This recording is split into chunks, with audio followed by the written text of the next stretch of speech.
Estamos iniciando mais um programa Nossos Pesquisadores.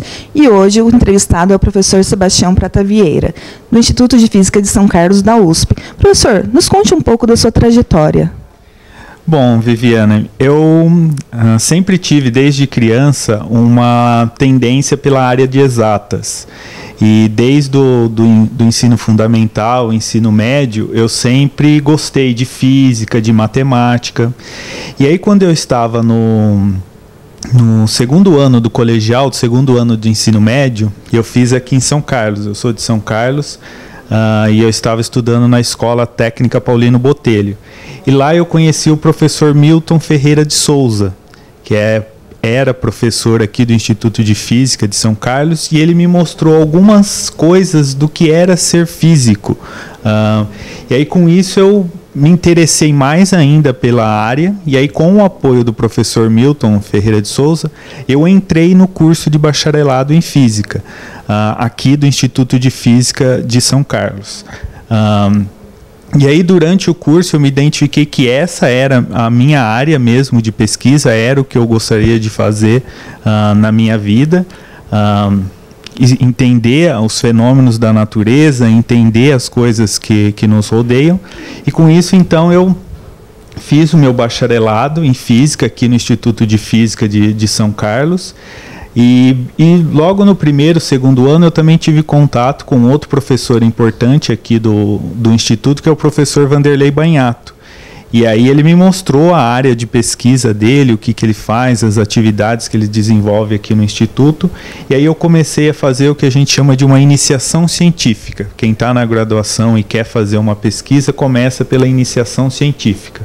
Então eu comecei a fazer essa iniciação científica aqui no Laboratório de Biofotônica, dentro do grupo de ótica, do Instituto de Física de São Carlos. E aí fui já levando em paralelo ao meu curso de bacharel em Física, essa iniciação científica já nessa área de biofotônica. Aí depois eu terminei a minha graduação em Física e continuei aqui no IFISC. Fiz o meu mestrado e o meu doutorado. Aí já no mestrado e doutorado eu mudei um pouco a minha linha, ainda dentro do grupo de ótica, dentro de biofotônica, mas um pouco mais voltado para diagnóstico. E aí eu fui aluno da professora Cristina Kurashi, aqui também do Instituto de Física. E aí, após terminar o meu doutorado, eu obtive uma posição aqui no Instituto de Física de especialista de laboratório.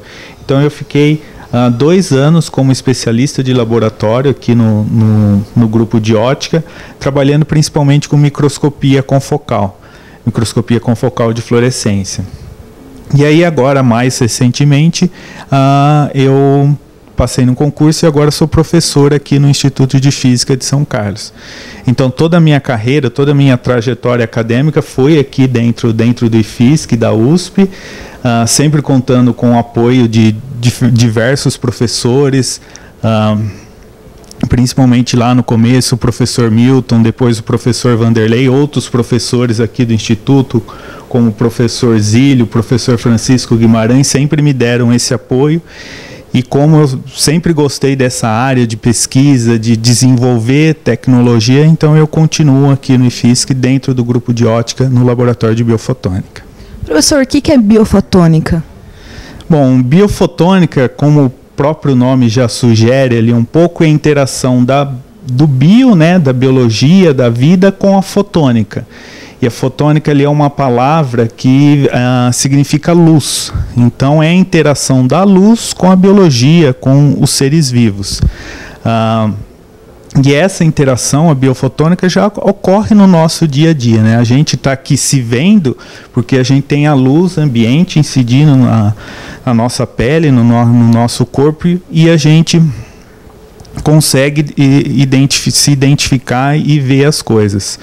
Só que a biofotônica explora outras coisas nesse sentido. Então é a interação da luz com seres vivos, aí, com tecidos, com células, e aí ela pode ser usada para 2 coisas que a gente divide a biofotônica: para se fazer um diagnóstico de alguma doença, de alguma alteração. Então a luz como uma ferramenta de detecção se algo está normal ou se algo está anormal num tecido. Então isso já é o tradicional que a gente está acostumado, né? Se a gente vai no médico, ele vai olhar a nossa pele, ele está usando a interação da luz com o tecido.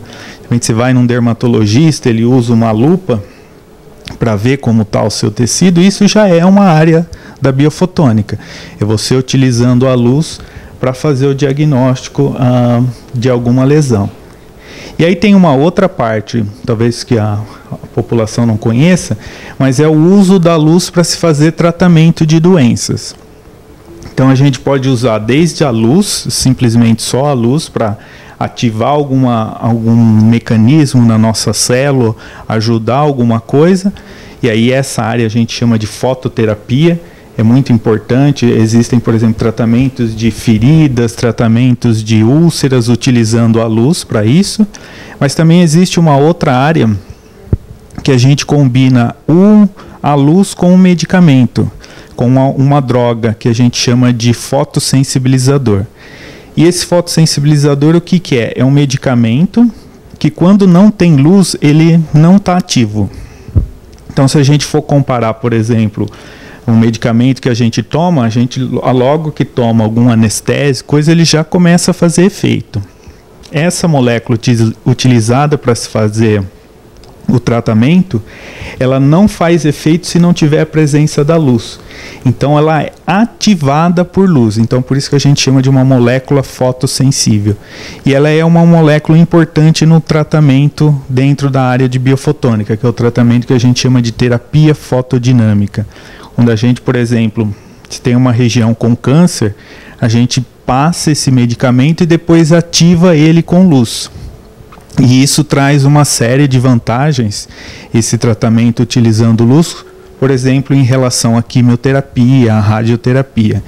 Então, o uso da luz no tratamento tem algumas vantagens, como, por exemplo, ser mais específico. Se eu só iluminar num ponto, eu vou só matar aquela região, eu preservo mais o tecido saudável ao redor. E essa é a técnica que a gente chama de terapia fotodinâmica. Ela não é só aplicada no câncer, a gente aqui desenvolve no grupo, outros pesquisadores, por exemplo, a inativação de micro-organismos, como por exemplo fungos, bactérias, tudo isso também utilizando a luz. E essa ideia de que eu passo um medicamento e depois eu ativo esse medicamento que vai provocar a morte celular, com a luz, ativado pela luz. Então, e aí no caso do uso da luz para inativar micro-organismos, como fungos, bactérias, a gente chama de inativação fotodinâmica. E aí isso também tem uma série de aplicações desenvolvidas aqui, como por exemplo tratamento de micose de unha, infecção de garganta, sempre com essa ideia de associar uma molécula que é ativada por luz. Então, resumindo aí, né, o que é biofotônica? Biofotônica é o estudo de técnicas e o desenvolvimento de técnicas nessa relação da luz com os tecidos vivos, com os seres vivos. E aí a gente pode utilizar e entender essa interação, desde para fazer um diagnóstico, saber se um tecido está alterado ou não, mas para fazer um tratamento também utilizando a luz. E afinal, o que é a luz? Bom, essa é uma pergunta interessante. É algo que, na verdade, o homem, há muito tempo, ele busca entender, né, o que é realmente o que é a luz. Todo mundo tem um pouco dessa noção, né? A luz é aquela luz do sol, a luz de uma lâmpada. E há muito tempo o homem, na verdade, busca entender. A gente tem essa noção de que é algo que ilumina as coisas, né? Mas levou muito tempo, mais de 2-3 mil anos, para a gente ter um completo entendimento realmente da natureza do que é a luz. Então, para começar lá na Grécia Antiga, ainda não se tinha muito bem essa noção de que a luz tinha que vir de uma fonte de luz, e interagir com o nosso corpo ou com algum objeto e depois ir para o olho. Antigamente se pensava que algo saía do nosso olho, interagia com o objeto e depois voltava para o nosso olho. Ainda não se tinha muito claro da onde vinha realmente essa luz, se precisava ter uma fonte de luz externa, se era algo que saía do nosso olho, se era algo que da onde vinha, né, essa capacidade da gente ver as coisas. E aí foram diferentes cientistas estudando isso, desde lá depois da Grécia Antiga, ali no mundo árabe, teve importantes contribuições desse entendimento da luz, e depois, mais recentemente, a gente teve importantes físicos aí estudando, como por exemplo Faraday, depois o Maxwell, que aí na verdade a conclusão que os físicos chegaram, né, e é o que a gente adota hoje em dia, que a luz é uma radiação eletromagnética. Então, na verdade, a luz visível que a gente é acostumado no nosso dia a dia, que vem aí do sol, da lâmpada, das coisas, ela na verdade faz parte de algo maior, que é o que a gente chama de espectro eletromagnético. Então, seja luz visível, seja uma onda de rádio, AM, FM, onda de televisão, micro-ondas, aí depois radiação infravermelho, luz visível, raio-x, ultravioleta, tudo isso é a mesma coisa. Para a gente aqui da física, a gente interpreta isso tudo como uma onda eletromagnética. E a luz visível, essa que a gente está acostumado, é uma pequena parte desse espectro eletromagnético, que aí tem características de onda em algum momento, então tem um comprimento de onda, tem uma frequência, mas a gente trata, por exemplo, raio-x, radiação ultravioleta da mesma forma. Então, a luz não se restringe somente à parte visível, né, que é o que o nosso olho enxerga. Essa parte, só para citar, a gente enxerga essa pequena parte desse espectro eletromagnético devido ao Sol. O Sol, a nossa fonte de luz principal, emite luz mais nessa região do visível. A gente tem outras fontes de luz e outras coisas que emitem em outras regiões também do espectro eletromagnético. Então, no nosso caso específico, a gente enxerga essa pequena porção que a gente chama de luz, ou luz visível aí. Mas, na verdade, a luz faz parte do espectro eletromagnético, e aí vai desde, como eu disse, ondas de rádio, micro-ondas, depois radiação ultravioleta, raio-x, raios gamas, mas tudo isso é a luz com uma outra característica. Como uma onda eletromagnética. E aí a gente entende tudo isso, teve todo um desenvolvimento histórico de importantes cientistas estudando isso. Uma coisa importante também que teve nesse desenvolvimento do que é a luz, é saber se a luz tinha uma velocidade, e se essa velocidade era grande, pequena. Por exemplo, se a gente está um dia num lugar, em algum lugar bem escuro, e aí eu acendo lá uma vela, um fósforo, um isqueiro, alguma coisa, um LED, quanto tempo vai demorar para alguém a 1 quilômetro, 100 quilômetros enxergar aquilo? A gente não tinha essa noção. Vai ser instantâneo, no momento que eu ligo eu vou enxergar isso?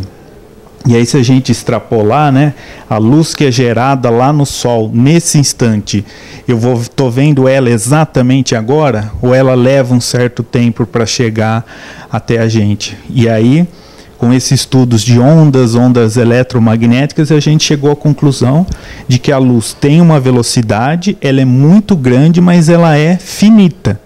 Então, ela tem um valor aí da ordem de 300 mil quilômetros por segundo, que aí, por exemplo, se a gente for comparar a distância da Terra ao Sol, a luz do Sol que está sendo gerada agora, ela vai demorar 8 minutos para chegar até a Terra. Então ela não tem uma propagação instantânea, ela tem essa velocidade, é grande, mas ela é finita. Então, tudo isso da velocidade da luz, entender que a luz é uma onda eletromagnética, contribuiu para esse nosso entendimento do que é luz, né? Então, assim, talvez não tenha uma resposta muito fácil, trivial do que é a luz, mas a luz é algo muito importante, tá na nossa vida, em coisas do nosso dia a dia. Aqui, na parte da ciência, a gente trabalha com a luz, que aí tem uma particularidade, que a luz, na verdade, em algumas situações, ela se comporta como uma onda, como eu disse, né? Tem uma frequência, tem um comprimento de onda, mas às vezes também como uma partícula. E aí é por isso que a gente chama a partícula da luz de fóton. E aí todo esse entendimento contribui para a gente entender aí como a luz então está interagindo com as coisas, está interagindo com o nosso corpo. Então, aí voltando talvez à sua pergunta, afinal de contas, o que é a luz? Talvez a luz a principal parte dela é essa luz visível que a gente enxerga, mas ela é uma radiação eletromagnética que consegue principalmente transferir energia de um lugar para o outro. Então, isso é a luz, e interage com as coisas, dependendo da sua característica, interage de forma diferente com as coisas. Agora vamos para um breve intervalo.